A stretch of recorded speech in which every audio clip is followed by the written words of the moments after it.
turn this on its head. Because when we talk about race in this country, we always talk about African Americans, people of color. I want to talk to you about white people. Okay? White people? I know. So many people would be surprised to find out that we are sitting in one of the most racially polarized metropolitan areas in the country. By the middle of the century, the nation is going to be majority non-white. Our public schools are already there.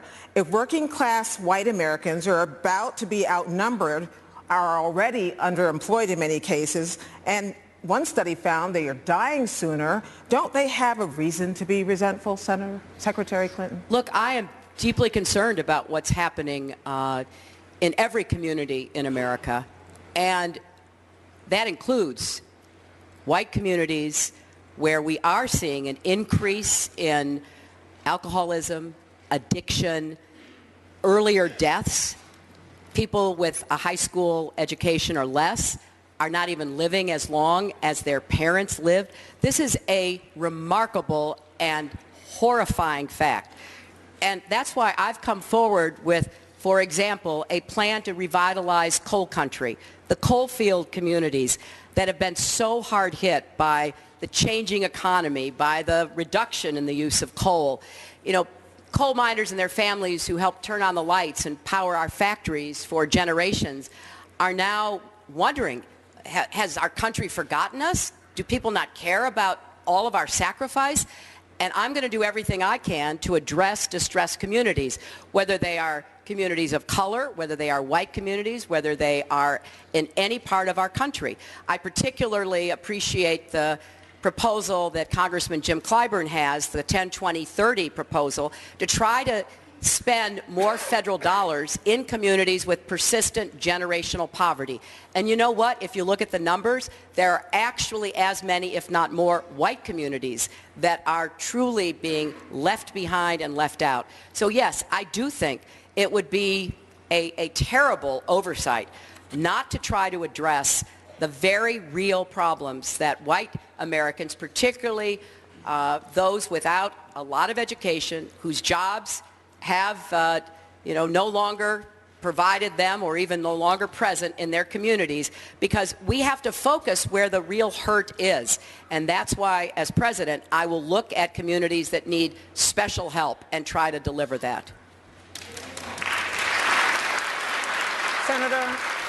Senator, I want you to respond to that, but I also want you to tell, am I wrong? Is it even right to be describing this as a matter of race? Yeah, you can.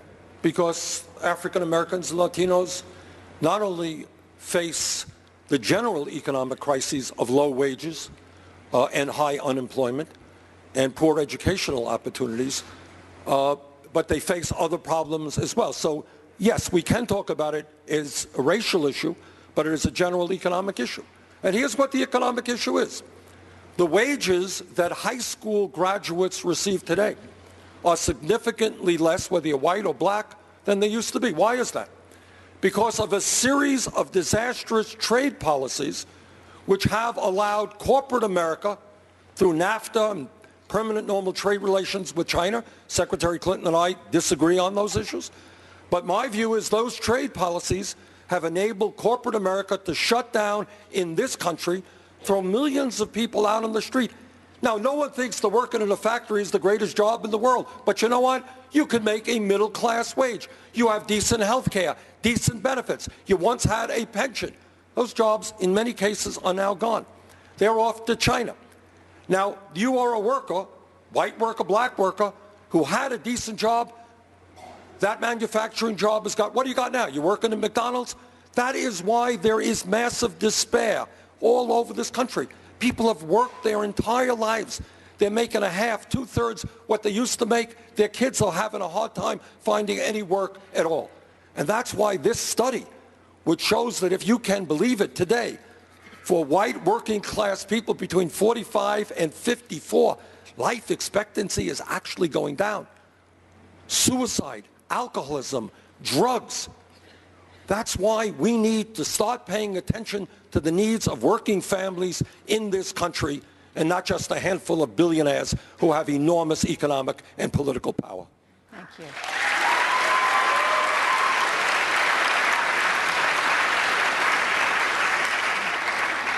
Senator Sanders, one of the causes of anxiety for working class Americans is connected to immigrants.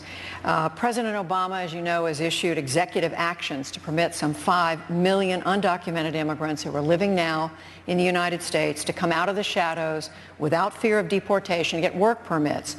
Would you go further than that? And if so, how specifically would you do it? Should an undocumented family watching this debate tonight, say in Nevada, rest easy, not fear further deportations under a Sanders presidency? The answer is yes. We've got 11 million undocumented people in this country. I've talked to some of the young kids who, with tears rolling down their cheeks, are scared to death that today they may or their parents may be deported. I believe that we have got to pass comprehensive immigration reform, something that I strongly supported.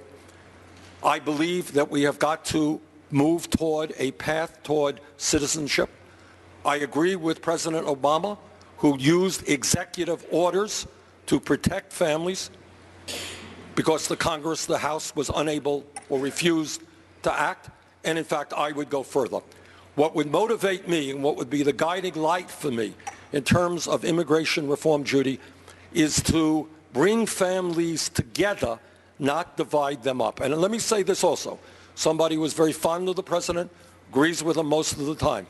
I disagree with his recent deportation policies, and I would not support those. Bottom line is a path toward citizenship for 11 million undocumented people. If Congress doesn't do the right thing, we use the executive orders of the president. Secretary. I strongly support the president's executive actions. I hope the Supreme Court upholds them. I think there is constitutional and legal authority for the president to have done what he did. I am against the raids. I'm against the kind of inhumane treatment that is now being visited upon families, waking them up in the middle of the night, rounding them up. We should be deporting criminals, not hardworking immigrant families who do the very best they can and often are keeping economies going in many places in our country. I'm a strong supporter of comprehensive immigration reform, have been ever since I was in the Senate. I was one of the original sponsors of the DREAM Act. I voted for comprehensive immigration reform in 2007. Senator Sanders voted against it at that time because I think we have to get to comprehensive immigration reform with a path to citizenship. And as president, I would expend enormous energy, literally call every member of Congress that I thought I could persuade. Hopefully after the 2016 election, some of the Republicans will come to their senses and realize we are not going to deport 11 or 12 million people in this country, and they will work with me to get comprehensive immigration reform. Secretary Clinton, I do have a disagreement here. If my memory is correct, I think when we saw children coming from these horrendously violent areas of Honduras and neighboring countries, people who are fleeing drug violence and cartel violence, I thought it was a good idea to allow those children to stay in this country.